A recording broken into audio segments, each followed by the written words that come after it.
रहीम। हज़रत अबू दर्जा रज़ियल्लाहु ताला अन्हु फरमाते हैं कि एक मर्तबा नबी अकरम सल्लल्लाहु अलैहि वसल्लम सर्दी के मौसम में बाहर तशरीफ़ लाए और पत्ते दरख्तों पर से गिर रहे थे। जैसे कि सर्दी के मौसम में देखो बहुत से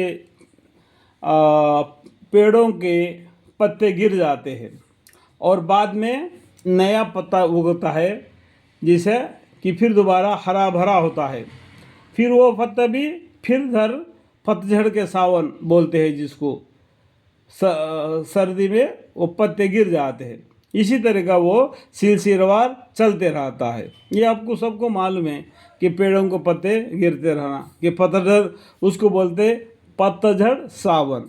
ठीक है। ये हज़रत अबू ज़र रज़ियल्लाहु अन्हु फरमाते हैं कि एक मर्तबा नबी अकरम सल्लल्लाहु अलैहि वसल्लम सर्दी के मौसम में बाहर तशरीफ़ लाए और पत्ते दरख्तों पर से गिर रहे थे। आप सल्लल्लाहु अलैहि वसल्लम ने एक दरख्त के टहनी को हाथ में ली, इसके पत्ते और भी गिरने लगे। यानी अगर कोई पेड़ का जो जिस कलर का पत्ते झड़ रहे, उसका लकड़ी को, उसका एक टहनी को पकड़ के हम हिला देंगे तो वो पेड़ के पत्ते और भी झड़ जाएंगे, तो झड़ने लगे। तो आप सल्लल्लाहु अलैहि वसल्लम ने फरमाया कि अय अबू ज़र रज़ियल्लाहु अन्हु, मुसलमान बंदा जब इखलास, यानी इखलास मतलब क्या, नीयत अल्लाह को राज़ी करने के लिए होना। इखलास का मानी क्या है? इंसानों को दिखाने के लिए नहीं, इंसान को दिखाने के लिए नमाज नहीं पढ़ना, अल्लाह को राज़ी करने के लिए नमाज पढ़ना। दीन इस्लाम का जो कलमा तैयब ला इलाहा इल्लल्लाह मुहम्मदुर रसूलुल्लाह सल्लल्लाहु अलैहि वसल्लम, ये डेरे के अंदर में अपना ज़िंदगी बशर करने के लिए नमाज पढ़ना।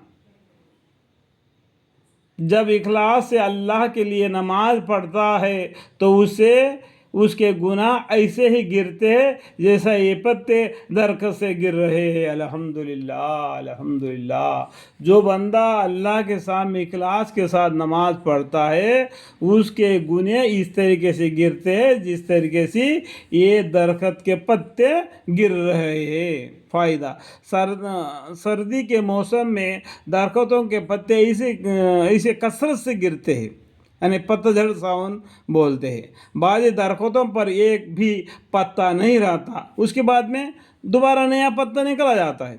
ये मालूम है, ये सबको यहाँ पर बताने की ज़रूरत नहीं, हर आदमी समझ सकता है। नबी अकरम सल्लल्लाहु अलैहि वसल्लम का पाक इरशाद है कि इखलास से, यानी अच्छे नीयत से नमाज पढ़ने का असर भी यही है कि इसके सारे गुनाह माफ़ हो जाते हैं। अल्हम्दुलिल्लाह। एक भी नहीं रहता, जैसा कि बिल्कुल पेड़ के पत्ते ख़त्म हो जाते, पेड़ खाली टहनियाँ नज़र आते, उस तरीके से गुनाह ख़त्म हो जाते उसके। मगर एक बात काबिल लिहाजा है, उलमा के तहक़ीक़ आयत कुरानी और हदीस नबविया के वजह से यह है कि नमाज वगैरह इबादत से सिर्फ गुनाह सगीरा माफ़ होते हैं, कबीरा गुनाह बगैर तौबा के माफ़ नहीं होते। यहाँ पर उलमा का एक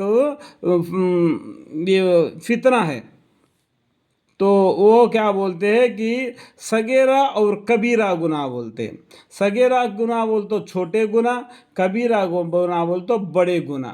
जो नमाज पढ़ता है, वज़ू बनाता है और अच्छे बातें बोलता है, रास्ते के अंदर का दूसरे को नुकसान करने वाले लकड़ी वगैरह कांटे को, पत्थरों को निकाल देता है, जो दो आदमी लड़ झगड़ पड़ते हैं तो आपस में सुलझाव करता है, जैसा ये इस्लाम के अंदर में जो गलतियों को नज़रअंदाज़ा करके उनको छुपा देता है, जो उसको वो छोटे छोटे गुनाह उसे माफ़ हो जाते हैं।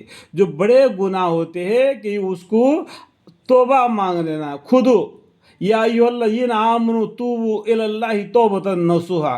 अल्लाह ताला ने तुम्हारे हयात ज़िंदगी में तौबा का दरवाज़ा खोल के रख दिया है। हर आदमी सो जाने से पहले या उठते वक्त हमेशा चलते फिरते या अल्लाह मुझे माफ़ फरमा, या अल्लाह मुझे माफ़ फरमा, इस तरीके से माफ़ी मांगना। बड़े गुनाह माफ़ी के बगैर माफ़ नहीं होते, इसलिए हयात ज़िंदगी में कभी भी या अल्लाह मेरे गुनाहों को माफ़ कर दे تو ہی معاف کرنے والا ہے، تیرے بغیر کوئی معاف کرنے والا نہیں کر کے اللہ کے سامنے اپنا توبہ کر لینا، تب وہ بڑے گناہ معاف ہو جاتے ہیں۔ کہنے کا مطلب یہ ہے، اس لیے نماز کے ساتھ توبہ اور استغفار کا اہتمام بھی کرنا چاہیے، اس سے غافل نہ ہونا چاہیے۔ البتہ حق تعالی شان اپنے فضل سے کسی کے کبیرہ گناہ بھی معاف فرما دے تو دوسری بات ہے، اللہ کی مرضی ہے، اللہ جس کے پر راضی ہو گیا اس کو صغیرہ کبیرہ گناہ دونوں بھی معاف کر دیا تو اور بھی بہتر اور بھلا ہے وہ انسان کا۔ اللہ تعالیٰ مجھے بھی وہ نصیب عطا فرمائے، آمین۔